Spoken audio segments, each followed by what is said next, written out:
Graça e paz, nosso Senhor Jesus. Bom dia.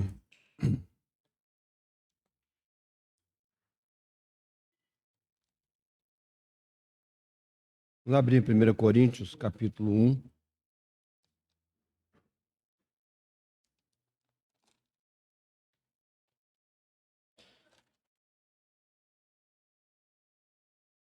Primeiro Coríntios, capítulo 1, versículo 13. É o versículo que nós estamos considerando nesses domingos.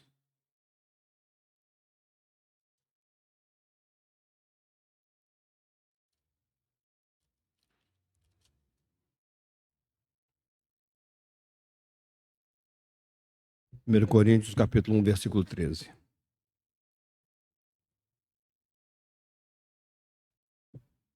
Acaso Cristo está dividido? Foi Paulo crucificado em favor de vós, ou fostes porventura batizados em nome de Paulo? Então, a meditação nesses dias, ela tem sido sobre essa frase, essa pergunta que Paulo faz aos Coríntios: está Cristo dividido? E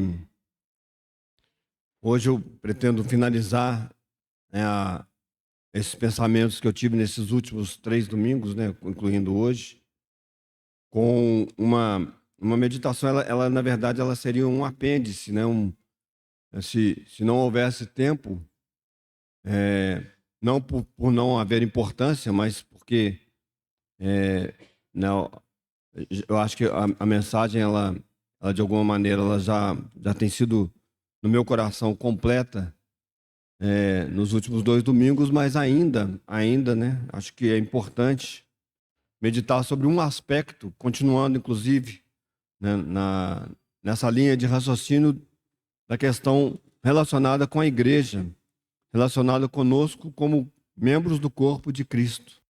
Eu acho que é importantíssimo para nós. Temos sido chamados à atenção por muitos dos momentos em que tivemos irmãos aqui compartilhando sobre a importância do corpo de Cristo. No passado, houve muitas críticas entre nós, né, num passado um pouco mais distante, de pessoas que diziam: mas por que ficar falando da igreja? Porque nós temos que falar de Cristo, né? Nós não podemos ficar, entre aspas, gastando tempo ou perdendo tempo falando com relação à igreja. Foi uma crítica que houve entre nós, mas eu não vejo nenhum sentido numa crítica como essa, uma vez que a igreja é o corpo de Cristo. Então, a questão não é nós exaltarmos a igreja ao lugar de Cristo como cabeça, mas no seu devido lugar a igreja tem a sua importância por causa da maneira como Deus nos vê, por causa da forma como nós nos relacionamos com Cristo, mas nós nos relacionamos com Cristo uns nos outros. Então é muito importante nós entendermos como Deus ele vê a sua igreja e quais são os seus pensamentos com relação a ela, né? Para hoje eu diria, né, até já adiantando, Samuel, né? A mensagem de hoje é: está Cristo dividido, né? O zelo de Deus para com pelo seu povo. Então seria isso que eu gostaria de compartilhar com os irmãos e meditarmos juntos hoje. E para falar sobre isso, eu quero falar sobre um acontecimento, né, que está lá em 1 Samuel, capítulo 24, também está em Crônicas, né, em que acontece algo que é interessante a gente notar, porque parece, se a gente lendo assim, parece meio confuso, né? Quando Davi ele ali enche o seu coração, né, de orgulho ou de medo, né, dependendo da perspectiva na qual nós vemos, e ele manda fazer um censo, né? Ele manda contar o povo de Deus, né? Mas antes de lermos lá, eu queria que os irmãos lessem juntamente comigo aqui em Êxodo,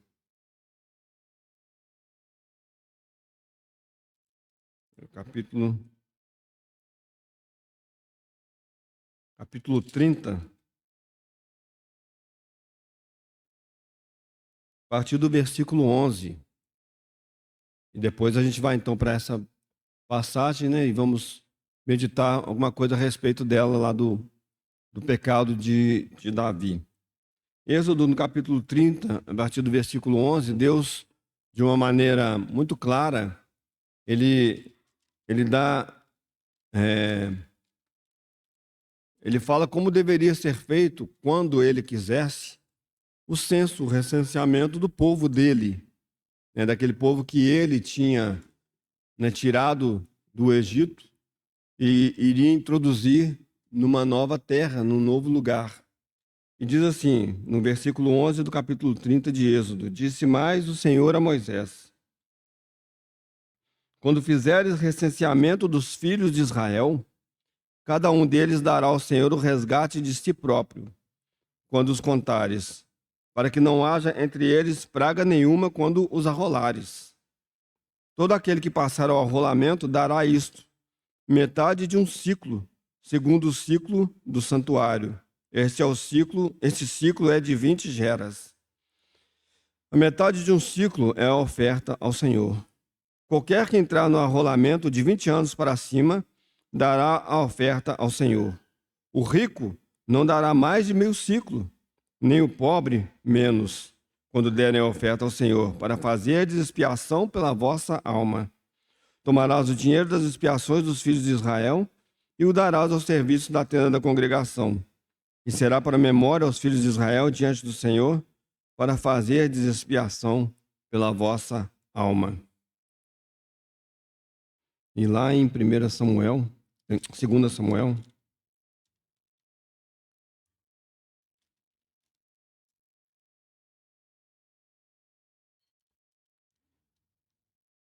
falei 1 Samuel, mas é 2 Samuel, tá? Capítulo 24.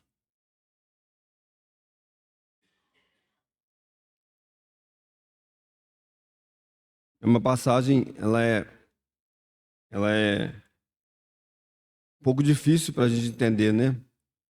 É porque quando a gente compara lá com Crônicas, né, a gente vê algumas diferenças, mas eu acho que o cerne da situação, uma das questões, das formas como nós podemos ver, né, e nós vamos ver hoje, talvez nos ajude um pouco. Fala assim, no capítulo 24, a partir do versículo 1 de 2 Samuel. Tornou a ira do Senhor a acender-se contra os israelitas, e ele incitou a Davi contra eles, dizendo: Vai, levanta o censo de Israel e de Judá. Disse, pois, o rei a Joabe, comandante do seu exército: Percorre todas as tribos de Israel, de Dan até Berseba, e levanta o censo do povo para que eu saiba o seu número. Então disse Joabe ao rei: Ora, multiplique o Senhor teu Deus a este povo 100 vezes mais, e o rei meu senhor o veja. Mas por que tem prazer nisto o rei meu senhor?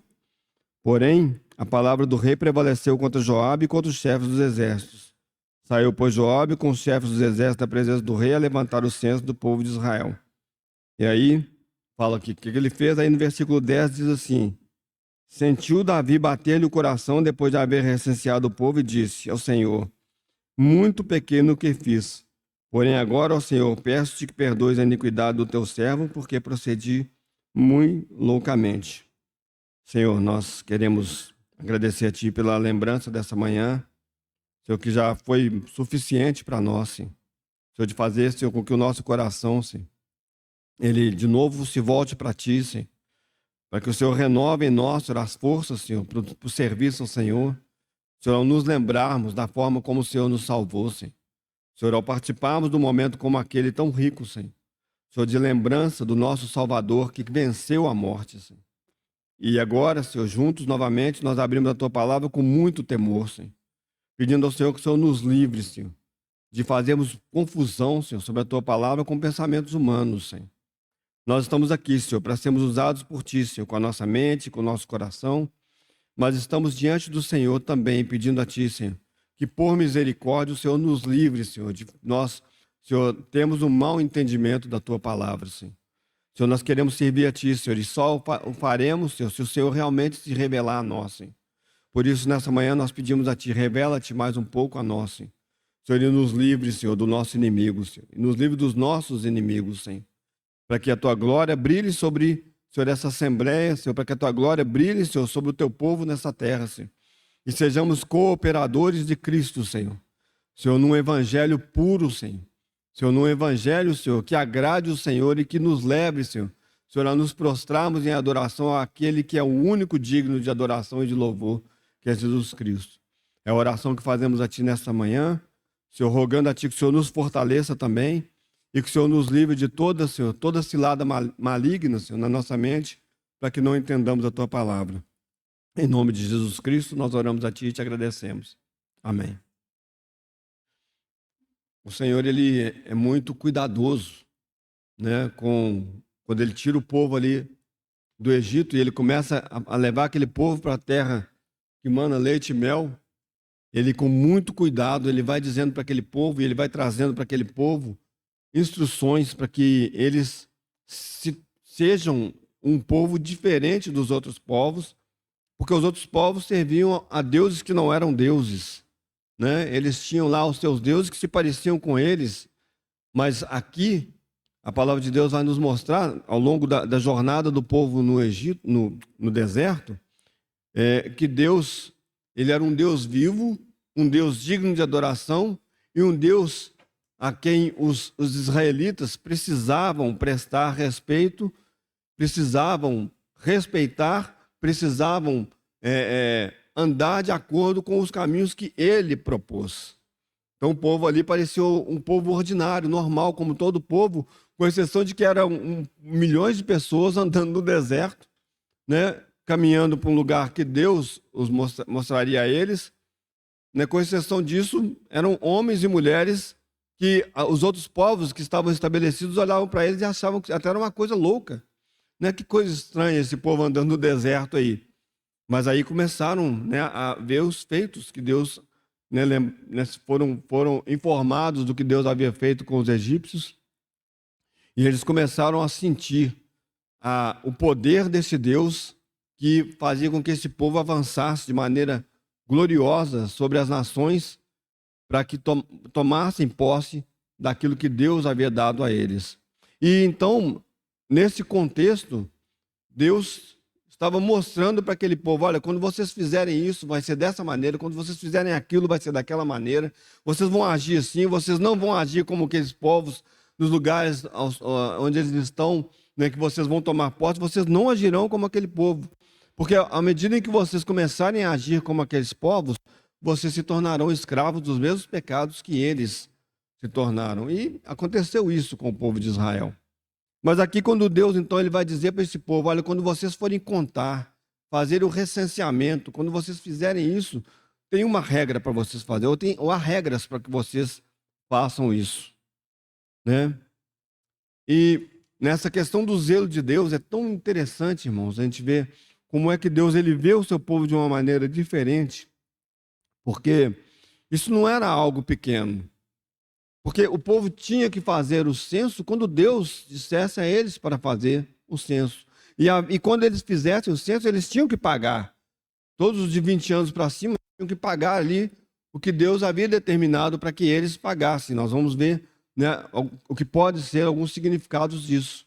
Mas, irmãos, pensem bem, porque e acontece conosco hoje. Hoje, o povo de Deus nessa terra é um povo que ele está no meio de algumas situações, ou muitas situações, em que as pessoas olham para nós e às vezes é muito confuso. O que esse povo é, afinal de contas? Por quê? Porque há muita mistura, talvez não, com certeza no passado, lá nos primórdios, né? E depois ao longo da história, antes da confusão, que também já está descrita, ela tomar conta, né, da cristandade, né? Mas o povo de Deus permanece fiel, aqueles que temem a Deus, aqueles que são chamados pelo seu nome, permanecem fiéis, mas há muita confusão ao nosso derredor. E as pessoas olham para nós, e as pessoas olhavam para os israelitas, e elas viam, né, que havia muitas situações ali. E eu queria só destacar, para a gente poder entrar nesse assunto, né, algo que me chama muito a atenção, porque se os irmãos, por exemplo, verem, né, a história lá de quando o povo estava caminhando, né, quando o Balaque ele chama Balaão para lá em Números para amaldiçoar o povo, né, há alguma coisa muito interessante ali. Eu quero mostrar isso para os irmãos poderem ver como o que está no meu coração com relação a essa questão do zelo de Deus pelo seu povo. Como Deus ele fala do seu povo para as outras pessoas, mas como Deus trata o seu povo, né? E depois nós vamos entrar nessa questão aqui de Davi. Então, se os irmãos abrirem aí em Números, capítulo 23,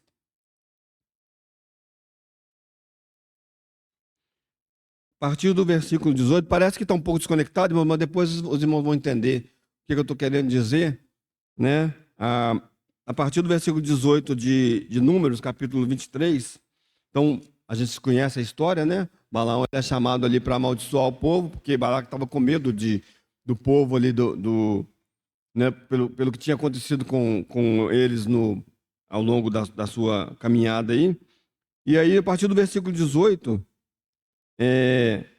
tá o seguinte: então proferiu a sua palavra e disse: levanta-te, Balaque, e ouve, e Zippor. Deus não é homem para que minta, nem filho de homem para que se arrependa. Porventura, tendo ele prometido, não o fará? Ou tendo falado, não o cumprirá? Eis que para abençoar recebi ordem. Ele abençoou, não o posso revogar. Presta atenção nesse versículo 21. Não viu iniquidade em Jacó, nem contemplou desventura em Israel. O Senhor seu Deus está com ele. No meio dele se ouvem aclamações ao seu rei. Deus os tirou do Egito. As forças deles são como as do boi selvagem. Pois contra Jacó não vale encantamento nem adivinhação contra Israel. Agora se poderá dizer de Jacó e de Israel: que coisas tem feito Deus? Eis que o povo se levanta como leoa e se ergue como leão. Não se deita até que devore a presa e beba o sangue dos que forem mortos. Aqui, Balaão, ele tinha que proferir uma maldição e ele abençoa. E ele fala o que Deus mandou ele falar para Balaque. E aqui, então, a gente vê, e é muito bonito esse quadro que Deus faz do seu povo. Só que quando a gente vai ler Números, anterior a isso, o que acontece é isso, aí só rapidamente umas informações. Então, os irmãos, a gente vai lendo Números. Quando a gente chega no capítulo 11 de Números, a gente vê a murmuração do povo, murmurações do povo com relação à comida, né? E aí Deus manda as cordonizes, e juntamente com as cordonizes, Deus manda uma praga que mata muitas pessoas. No versículo 12, Arão e Miriam, eles também têm uma atitude, né? E eles se levantam contra Moisés e eles começam a falar contra, e a gente vê, né, que Deus também traz julgamento sobre essa situação. Miriam fica leprosa, né, uma situação grave no meio do povo.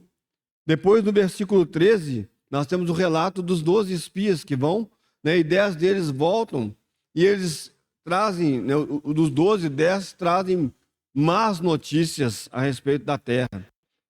E no capítulo 14, por causa disso, né, por causa do relato dos espias, o povo começa a lamentar, e tem também de novo uma sedição, né? O povo se levanta, né, contra Deus ali, contra Moisés, e fala: não, trouxe a gente aqui para a gente morrer na mão dessas pessoas, para a gente morrer no deserto. No capítulo 16, a gente tem a questão da sedição lá do Coré, Datã e Abirão, né? Aí tem o castigo lá que a terra, né? Deus abre a terra, essas pessoas elas são engolidas. E logo em seguida, né, o povo, logo depois disso, o povo se levanta de novo e começa a reclamar: olha, vocês mataram o povo do Senhor, né? Muita confusão. No capítulo 20, é aquela situação de Moisés em que ele, cansado ali, né, ele é atribulado, e Deus fala com ele: fala com a rocha. Ele vai lá e bate 2 vezes na rocha. E aí Deus falou: vocês, por causa disso, vocês não vão entrar, né, ele e Arão, né? Não vão entrar na terra que eu prometi. Arão morre logo em seguida, e Moisés, ele também não entra na terra. No capítulo 21 tem aquela história da serpente de bronze, que o povo de novo começa a reclamar, né? E aí vem as serpentes e começam a matar muitas pessoas ali do povo, e aí tem que ser levantada a serpente de bronze. Então são várias situações em que, com certeza, né? Com certeza havia iniquidade no meio do povo de Deus. Mas os irmãos percebem que quando então Deus vai falar para Balaque, dá uma sentença, quando Deus vai falar, se alguém quer amaldiçoar esse povo, né, pode desistir dessa ideia, porque o Deus, ele mesmo estava tratando com o seu povo. E quando ele via situações no meio do seu povo, ele trazia tratamento para o seu povo. Agora, outras pessoas não. Ninguém levante a mão contra o povo de Deus, porque o próprio Deus é que está tratando com o seu povo. E, irmãos e irmãs, no nosso contexto hoje, é exatamente a mesma coisa. Nós sabemos que nós temos muitas dificuldades, nós sabemos que temos muitos problemas, mas, irmãos, só Deus pode tratar com o seu povo. Só Deus pode levantar a sua mão e trazer julgamento sobre o seu povo. Ninguém ouse tocar naquelas pessoas que foram escolhidas por Deus. E não é porque nós somos um povo especial, nós estamos vendo aqui tantos problemas, tantas dificuldades, mas é porque Deus tem zelo pelo seu povo. Ou achamos nós, ou nós pensamos que em algum momento da nossa vida, Deus está descuidado com relação ao seu povo, com relação a nós. Deus parou por algum momento de pensar em nós e houve uma brecha, e agora o diabo tem todo o espaço e toda a situação nas suas mãos para trazer julgamento sobre o povo de Deus. Absolutamente, irmãos, de maneira nenhuma. De maneira nenhuma. Deus tem zelo pelo seu povo. Deus nos ama. Deus cuida de nós. Deus nos exorta. Deus nos castiga quando nós necessitamos para que nós sejamos filhos maduros. Deus nos protege. Deus nos guarda. E isso deveria falar ao nosso coração quando nós mesmos, como povo de Deus, nós infringimos esses princípios de Deus e afetamos uns aos outros.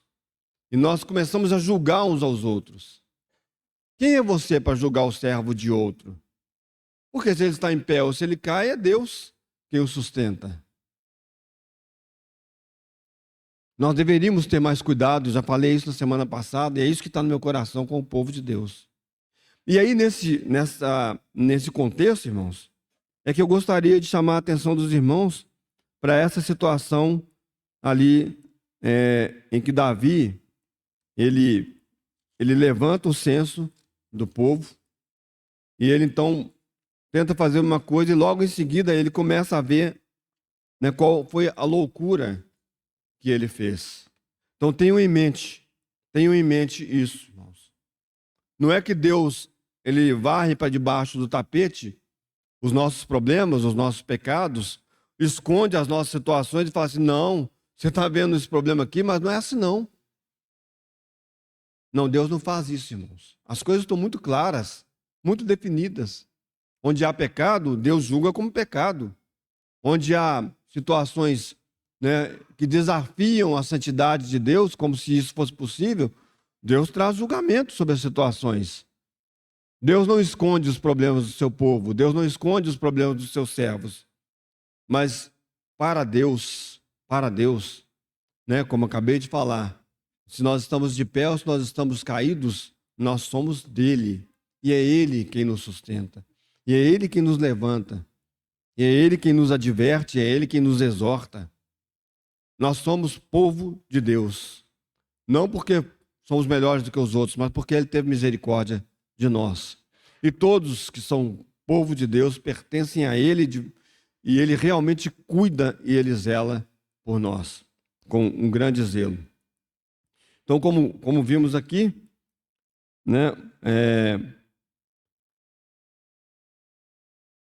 Davi, ele então, né, no seu coração, ele começa a pensar o seguinte, ó, eu vou contar esse povo. E aqui tem duas possibilidades. uma possibilidade, né, desse pecado de Davi é que ele começa a temer que os seus exércitos, porque depois, lá em Crônicas, né, no relato de Crônicas, é, nos relatos, né, é dito para nós que foram contados os homens de guerra, os homens que poderiam guerrear, né? Então, talvez Davi falou, eu preciso... E aqui Davi já estava mais ou menos no final do seu reinado aqui. Mas talvez ele diga, eu preciso saber quantos soldados eu tenho, como é que está o meu exército, Então poderia ser um temor. Poderia também ser que Davi queria saber qual é o tamanho do meu reino. Também é uma outra situação. Que também se encaixa, né, como uma possibilidade. Davi estava orgulhoso, né?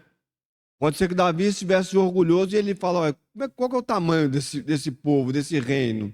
Deixa eu contar para saber o que eu tenho aqui. E logo em seguida, Davi, ele cai na real, ele começa a pensar na bobagem que ele fez, porque exatamente, né, como uma pessoa que temia a Deus, ele deve ter pensado, puxa, o que eu estou fazendo? Talvez advertido pela lei, né? Eu estou contando o povo que é um povo de Deus. Então, seja por temor, né? Porque Deus já havia dado vitória para esse povo muitas vezes com poucas pessoas. E continuaria fazendo isso. Seja por temor, ou seja por orgulho, porque também, né, Deus vai falar, esse povo é o meu povo. E só Deus pode contar o seu povo. Só Deus pode dizer, olha, eu quero saber quantos tem. Obviamente, né, irmão? Estou falando aqui de uma maneira humana, é claro. Deus sabe quantos são e quem são. Mas, Deus fala, não, eu quero agora que faça a conta aqui. Mas quando fizer, aí tem alguns preceitos que precisam ser seguidos para que isso seja feito. Então, o direito de contar o seu povo era de Deus, porque o povo é o povo de Deus. E quando Deus ele estabelece como seria, ele coloca que deveria haver um resgate, uma expiação de todos aqueles com 20 anos para cima que seriam contados. E aí, irmãos, há algumas coisas bem interessantes aqui. Por que Deus ele pede que haja resgate? Por que Deus pede que haja, né, eles paguem depois, todos que foram contados paguem?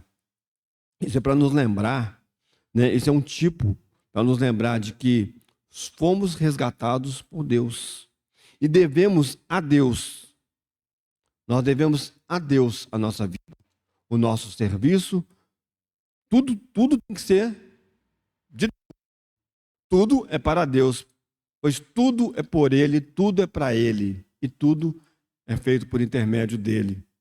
Então Deus estava dizendo, olha, esse povo, ao ser contado, ele precisa se lembrar que ele me pertence. Não é que o povo tinha que pagar, porque, você vai ter que pagar porque senão não vai ter dinheiro. É claro que o dinheiro era entregue ali no local que devia ser entregue, mas irmãos, é para lembrar que esse povo foi resgatado por Deus. E para lembrar que nós fomos resgatados, custou alguma coisa, custou algo. Não que nós demos a Deus, mas que Deus deu por nós. A salvação nos é oferecida gratuitamente em Cristo, mas custou muito alto para Deus. Muito alto. Foi o preço do sangue do seu próprio filho.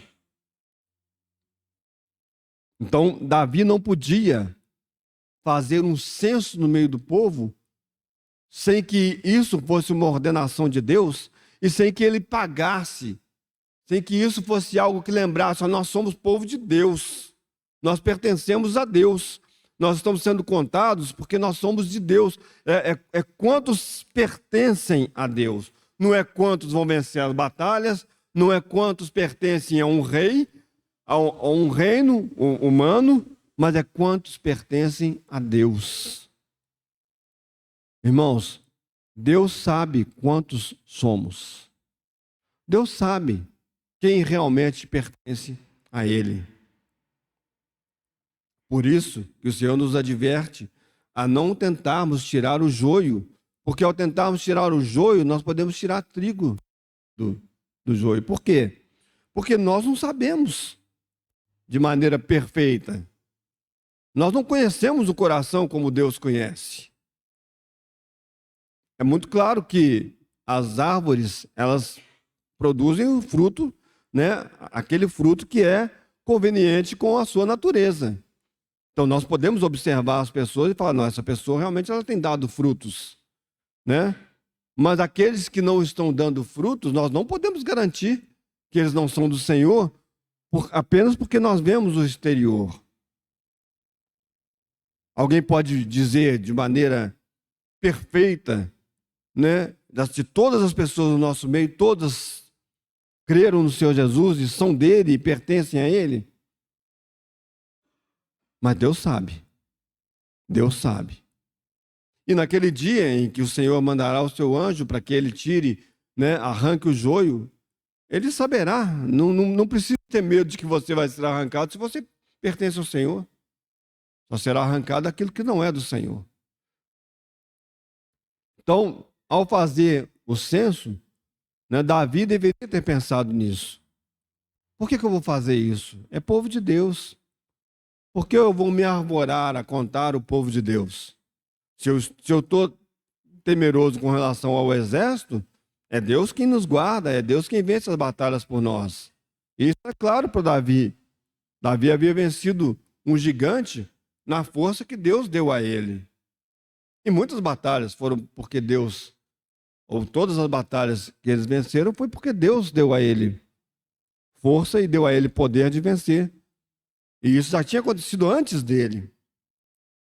Se era por orgulho, ele deveria parar e falar: esse povo não me pertence. Eu estou o rei desse povo nessa terra, mas o rei desse povo, ele está sentado nos céus. Ele os criou e ele os salvou do Egito e ele os trouxe a essa terra e eles pertencem a ele. E é assim que nós devemos olhar uns para os outros.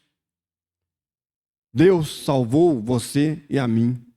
Deus nos tirou da perdição eterna, nos tirou de um caminho de pecado e nos trouxe a uma terra que mana leite e mel, que é a doçura, que é o poder, que é o alimento, que é o nosso Salvador, o nosso Senhor Jesus.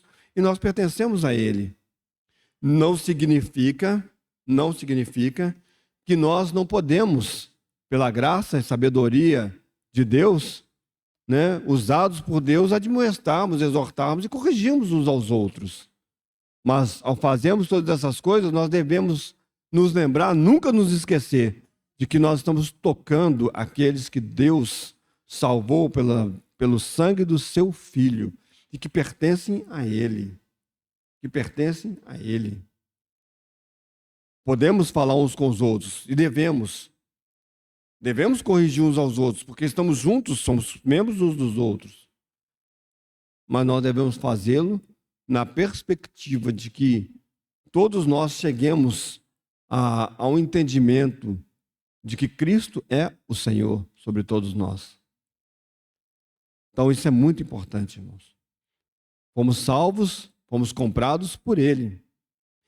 Um outro fato muito interessante é que era o mesmo valor para todos. Era meio ciclo para todos. O rico não pode dar mais e o pobre não pode dar menos. É igual para todos. Sabe por quê, irmãos? Porque o Senhor nosso Deus, Ele não faz distinção de pessoas. Ele não olha para um e fala: esse aqui é maior do que aquele outro ali, porque aquele ali, ele faz muito pouco, aquele outro ali faz muito mais. Para Deus, todos nós estamos no mesmo nível. Pecadores salvos pela graça. E se temos alguma coisa é porque Deus deu. E se não temos é porque Deus não quis dar. Ele deu para outro. Aí a gente precisa se lembrar disso, irmãos. Nós precisamos nos lembrar dessa figura do corpo humano. Né? Por que a boca vai dizer, o olho vai dizer: eu queria ser boca? Ou, né, o pé vai falar: não, eu queria ser mão. O pé deveria ficar feliz em ser pé, porque sem o pé, a mão, ela vai ficar muito limitada, porque onde que eu vou? Como é que eu vou fazer? Ou a boca sem os olhos? Todos, irmãos, todos nós temos o mesmo valor diante de Deus. Porque o sangue de nosso Senhor Jesus Cristo, ele vale igualmente para todos nós. Alguém pode questionar, né? Ah, mas eu fui salvo, mas eu não cometia grandes pecados. Eu tinha pequenos pecados. Eu tinha até uma vida razoável, né? Aquele outro ali é assassino. Ele precisa de mais graça do que eu. É? É verdade isso? Porque quando a palavra de Deus diz para nós que todos nós estávamos mortos nos nossos delitos e pecados, isso inclui você e eu, tendo pecados grandes ou pequenos, como nós podemos pensar e medir humanamente falando.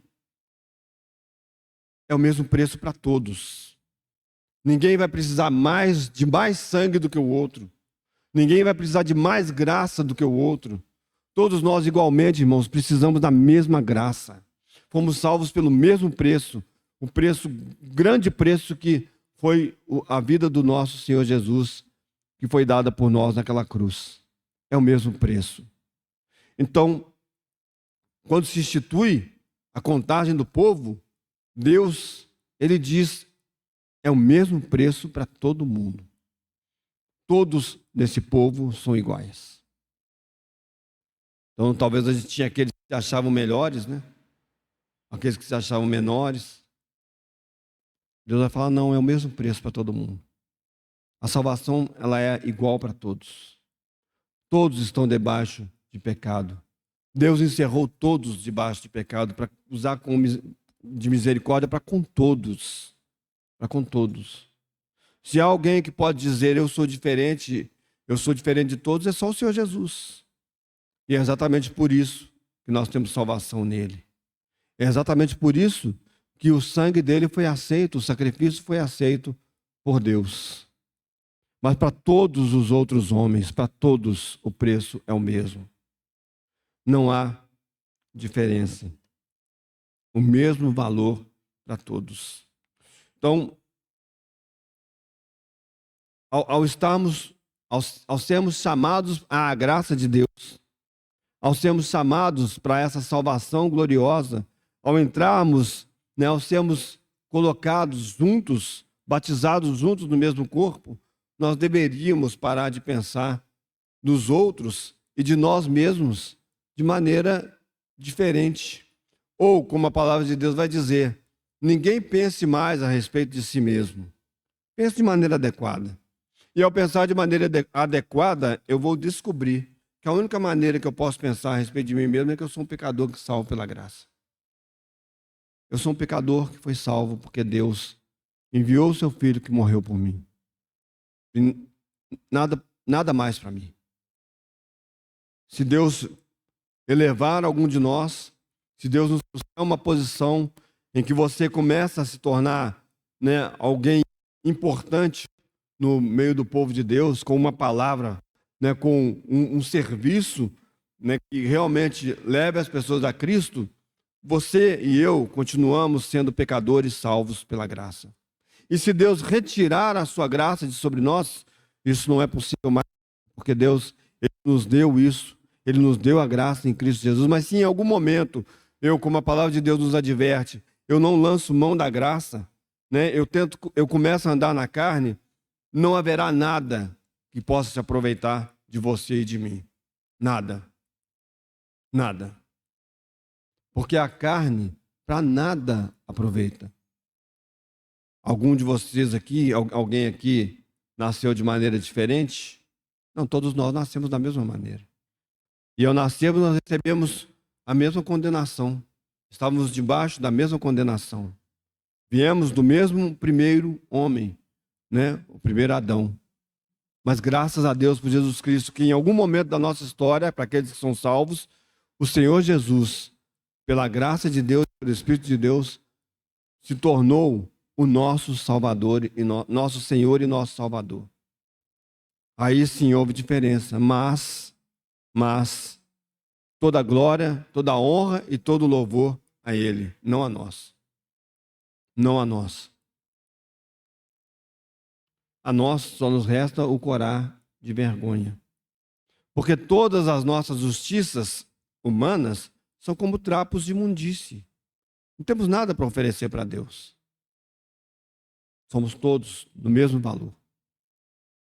E é muito bonito isso, irmãos.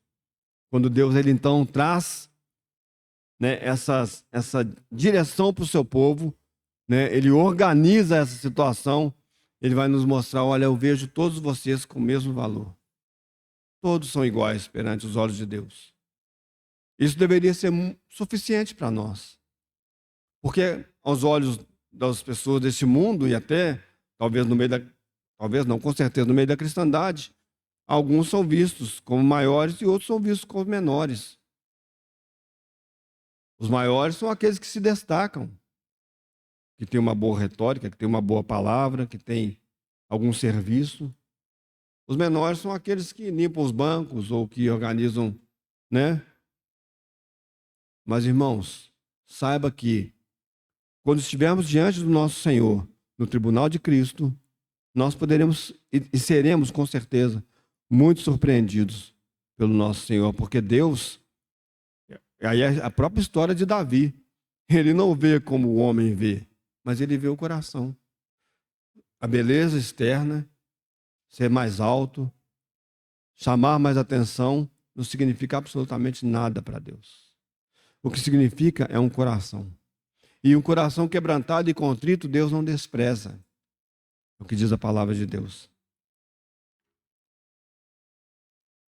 Nós, então, não podemos, de uma maneira categórica, dizer este ou aquele são de Deus, ou este e aquele são maiores ou menores, porque isso é alguma coisa que só Deus pode olhar o coração e saber qual é o tamanho de Cristo em nós. Porque a verdade também é essa, irmãos. É que hoje, o que está acontecendo conosco, não é que você foi melhorado por Deus. O seu velho homem ganhou algumas coisas especiais e agora você consegue fazer algumas coisas especiais. Mas o que você faz é porque Cristo está crescendo em você. É mais Cristo, é menos de você.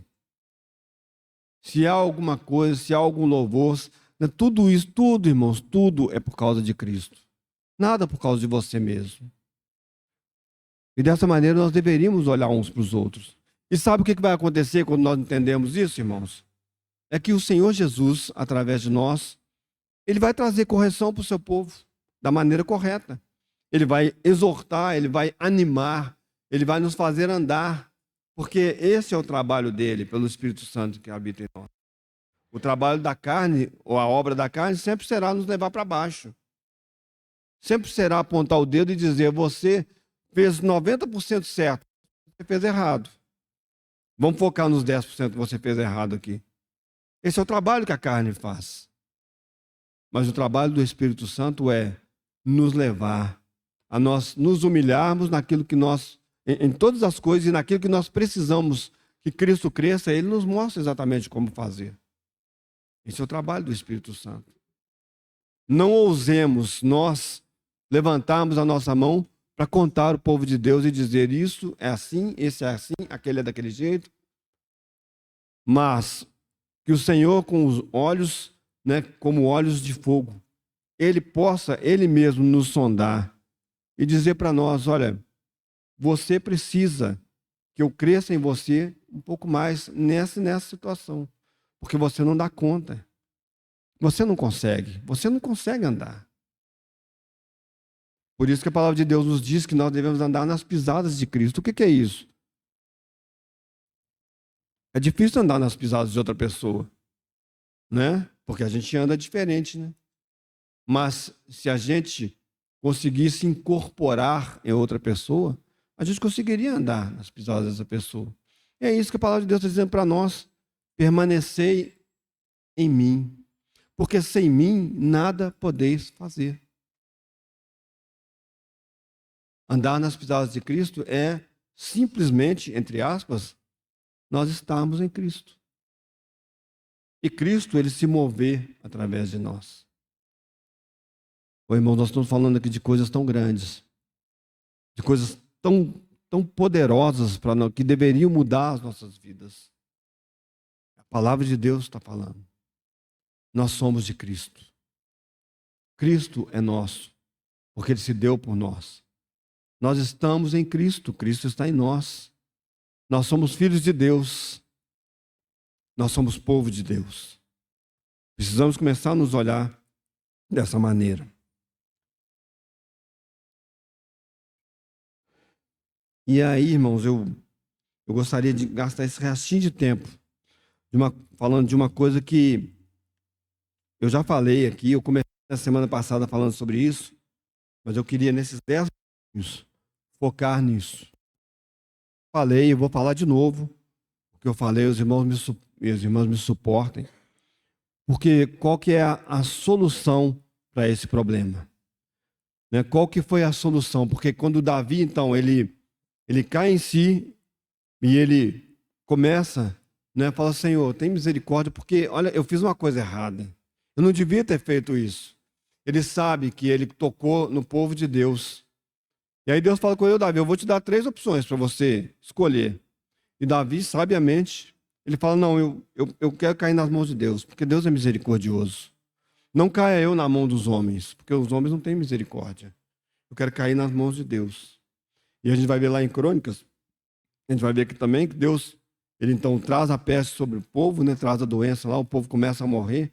E Davi, ele fala, mas por que esse povo está morrendo? O pecado foi meu. Né? É porque, irmãos, essas situações, quando nós começamos a olhar o povo de Deus com carnalidade, como os coríntios estavam fazendo, o que começa a acontecer no meio do povo de Deus é que começa a gerar morte. Começa a gerar morte. Então, os coríntios, eles começaram a gerar morte no meio deles, ao trazer divisão. Não há nada pior, e na semana passada eu falei sobre isso com os irmãos, não há nada mais perigosa no meio do povo de Deus, não há coisa alguma mais perigosa no meio do povo de Deus do que trazer divisão para o povo de Deus. Isso é perigoso. Isso é mortal. Porque a divisão, o que ela vai fazer é exatamente isso, irmãos. É que eu gosto menos de você e gosto mais de outra pessoa. Ou eu não gosto de você, eu gosto de outra pessoa. E isso vai gerar morte no meio do povo de Deus. O nosso pecado, nessa situação em que nós tocamos o povo de Deus, ele não permanece só conosco. Não é alguma coisa que afeta só a mim. Mas quando ouvidos começam a me ouvir, quando pessoas começam a tomar o meu partido, e eu começo a trazer essa divisão para o meio do povo de Deus, começa a haver morte no meio do povo de Deus. A gente poderia dizer, mas Senhor, fui eu que pequei contra ti. Né? Ao cairmos em nós mesmos, né? Ao sermos pelo Espírito Santo, está falhando demais isso aqui, hein? Ao sermos advertidos pelo Espírito Santo, o que vai acontecer, irmãos, é que a gente vai falar, Senhor, mas fui eu que pequei. Fui eu que comecei isso. Por que as pessoas estão morrendo ao meu redor? Porque aí o Senhor pode responder para nós, porque essa situação que você iniciou, ela não fica com você.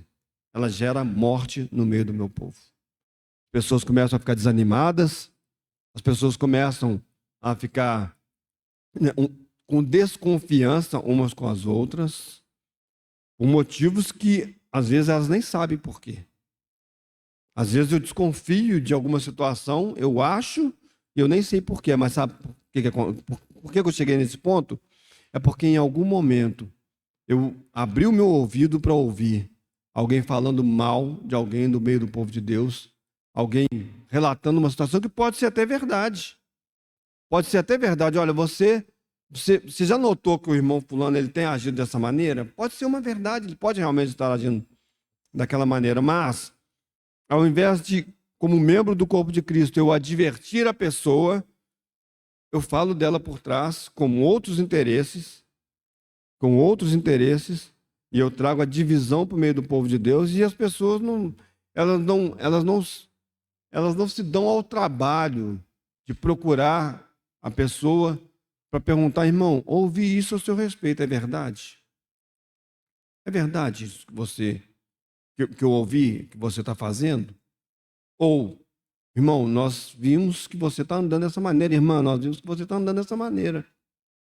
Então, pois é, mas assim, a gente tem entendido que não é uma maneira adequada, mas vamos ver o que está acontecendo, porque pode ser, irmãos, um mau entendimento da palavra de Deus, pode ser uma fase em que nós, como seres humanos, fomos afetados pelo cansaço, por algum pensamento maligno. Em algum momento, né, nós não usamos o capacete da salvação e aí nós fomos afetados, né? Alguma palavra penetrou no nosso coração e há uma oportunidade de nós voltarmos à palavra de Deus. Mas com certeza, irmãos, assim como Davi, nos seus pensamentos, ele gerou morte no meio do povo de Deus, nós também podemos gerar morte no meio do povo de Deus. E eu queria, então, né, que a gente pensasse com respeito à solução para esse problema. E a solução, eu vejo, irmãos, ela está em nós enxergarmos da maneira correta. Em Provérbios,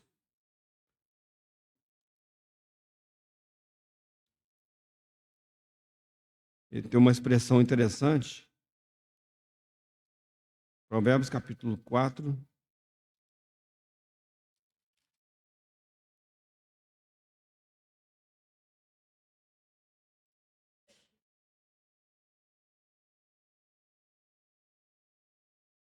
Vamos ler a partir do versículo 20.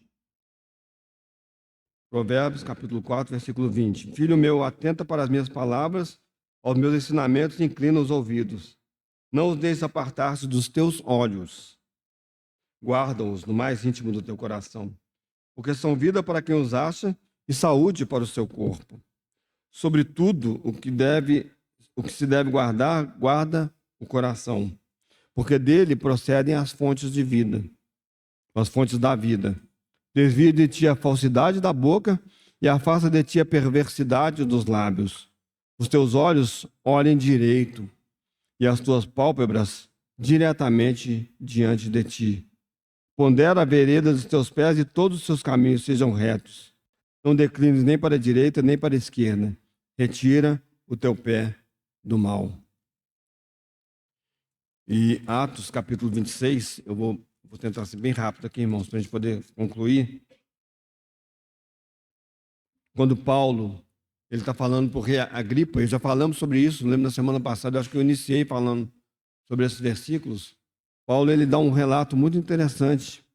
Ele fala assim, capítulo 26 de Atos, quando Paulo ele vai, nós não vamos ler todo o contexto, porque a gente tem, vou pegar só aqui, é do 12 até o versículo 19, e no versículo 19, aí desse contexto que Paulo fala, que ele estava indo para Damasco, aí ele viu uma luz do céu, e ele ouviu o Senhor Jesus falando com ele, Saulo, Saulo, né?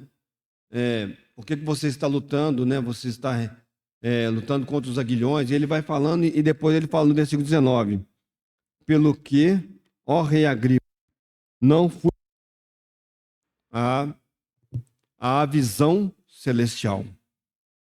Então, eu falei sobre isso com os irmãos, mas eu queria lembrar isso, irmãos.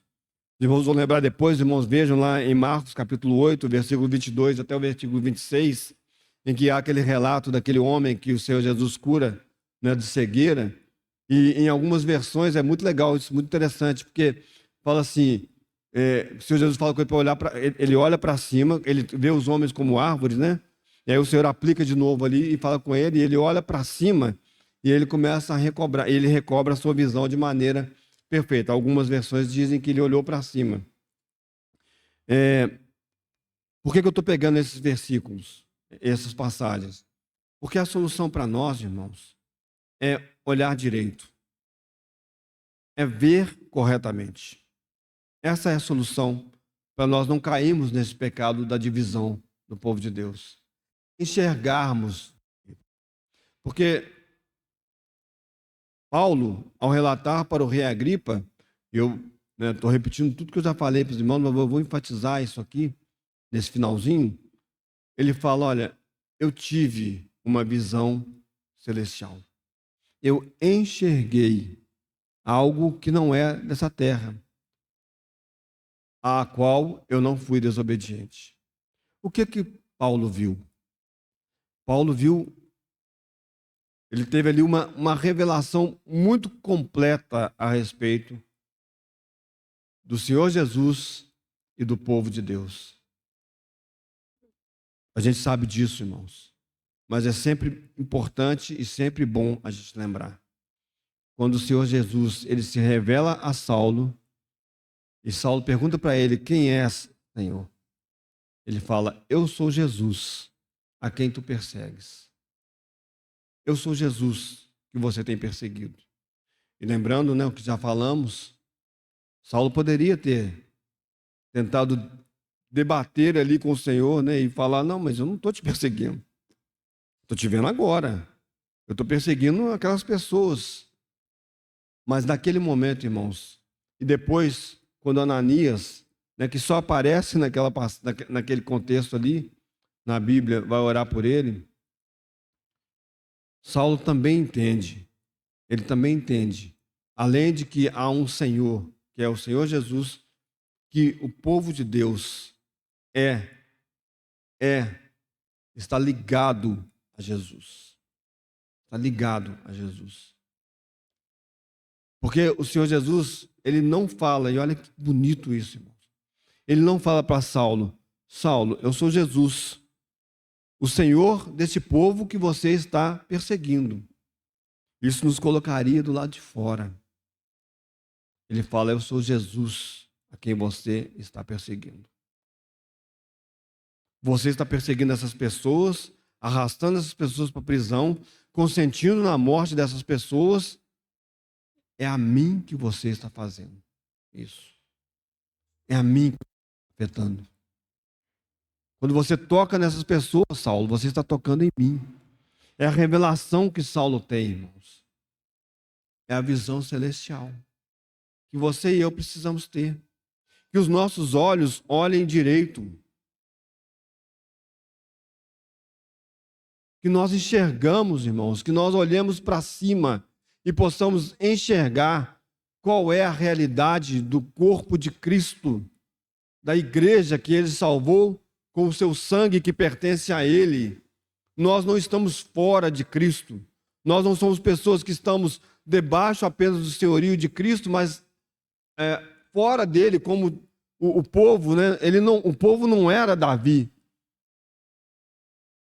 mas nós somos de Cristo. Nós pertencemos a Cristo. Nós somos membros do corpo de Cristo. Quando nós chegamos em Apocalipse, nós entendemos que uma outra figura, ela nos ajuda a perceber isso mais. Porque a palavra de Deus, lá em Efésios, vai dizer isso para nós. E lá em Apocalipse nós vemos isso de uma maneira, né, em que Deus está completando essa obra. Nós somos noiva de Cristo. E aí a palavra de Deus vai mostrar para nós: olha, quando o marido e mulher eles se unem, eles se tornam um. Deixará o homem, o seu pai e a sua mãe, se unirá à sua esposa e eles se tornarão um. Qual que é a nossa dificuldade?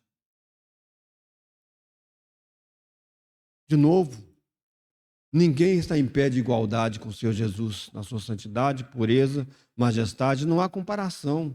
Não é que nós somos menores do que ele, é porque não tem comparação. Nós somos nada comparado com ele. Não tem comparação, não tem jeito de comparar. Mas, irmãos, olha a graça de Deus que nos